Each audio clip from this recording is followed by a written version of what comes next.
Hello and welcome in a new video. In this exercise, we are dealing with the conical pendulum in a horizontal circle. Let's read the exercise.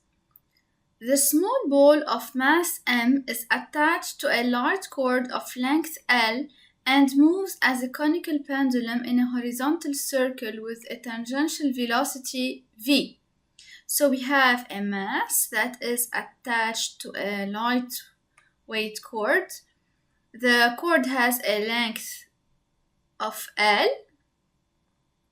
It moves, so the ball moves as a conical pendulum. We have like a conical pendulum, but that forms like a conic when the ball moves. So the ball moves with a tangential velocity v. So here we have a horizontal circle. Okay, pay attention to the plane of the circle. In this exercise, we have a horizontal circle.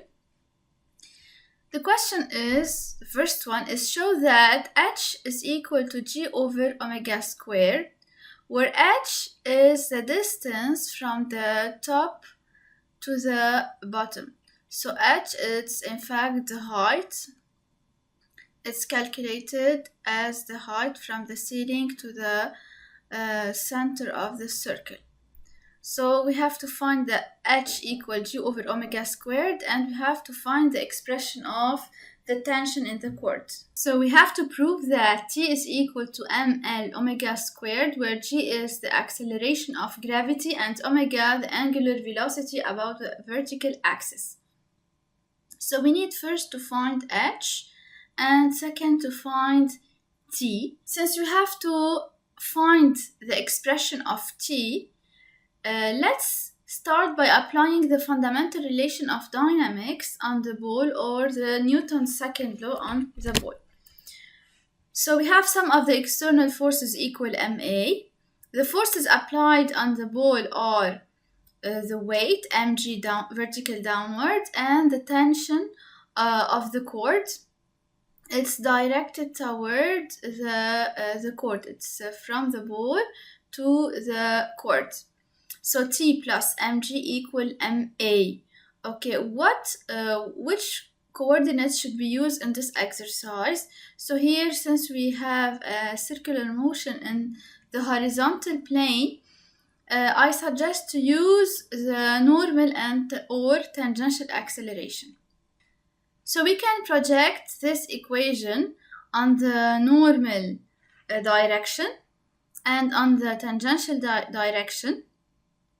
On the normal direction, we will find a useful equation. On the tangential direction, we will not find something interesting because none of the forces are along the tangential direction. So we still need to project this equation on a second direction, which is the axis z. So let's start by projecting this equation along OZ.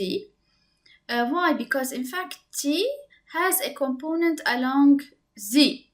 So as shown in the figure, so we have, this is h, L is the length of the cord, beta is the angle between the vertical axis and the cord.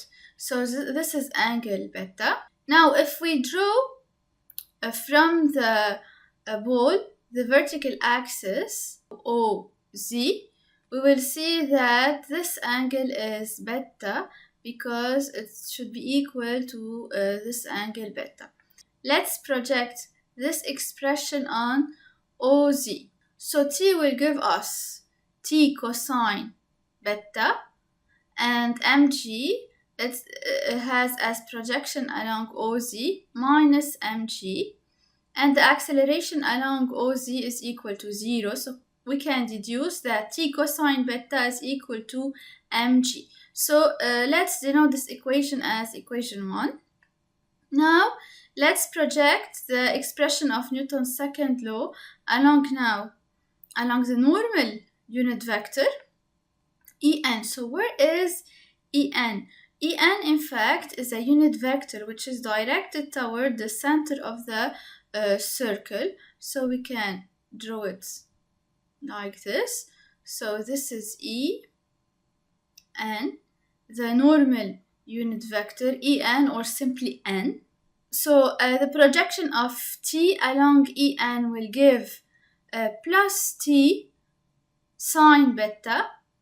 Mg now doesn't have any component along En because Mg is perpendicular to the horizontal plane, so it's perpendicular to any vector in this horizontal plane, particularly Mg is perpendicular to En. So Mg doesn't have any component along En. Now the acceleration along the normal unit vector is An. So we can now replace An with v squared over r, where small r is the radius of the circle. And let's denote this expression as 2. So 2 is t sine beta equal mv squared over r. So first we need to find h, and we have to find second the expression of t. Now if we divide expression 2 and expression 1, so if we make 2 divided by 1, we will obtain, so 2 t sine beta over t cosine beta will give us tangent beta equal mv squared over r over mg. So we can simplify with m, and we will obtain v squared over rg. Now what is tangent beta? If we look at this right triangle, we will see that tangent beta is equal to the opposite side over the adjacent side. So it's equal to the radius r over the adjacent side, which is h. So tangent beta is equal to r over h. Okay, here now v vector can be written as omega cross r, where omega and r are perpendicular to each other. So v is equal to omega times r, and v squared is equal to omega squared r squared.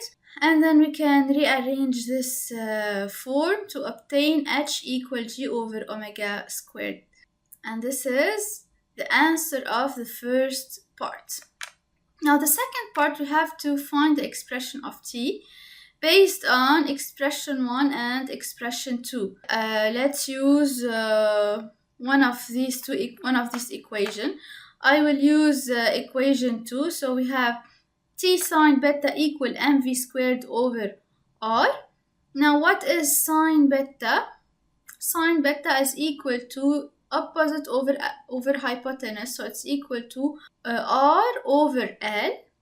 So we can write that t is equal to mv squared over r times sine beta, where sine beta is equal to r over l. So we have t equal m, l v squared over r squared. Now v squared over r squared is equal to omega squared. And we have also answered the second part of the question. So in this exercise of conical pendulum, we applied Newton's second law, or the fundamental relation of dynamics, and we projected the expression of Newton's second law on the normal and on the z-axis. We didn't do any projection on the tangential unit vector because mg and t don't have any component along the tangential unit vector tau.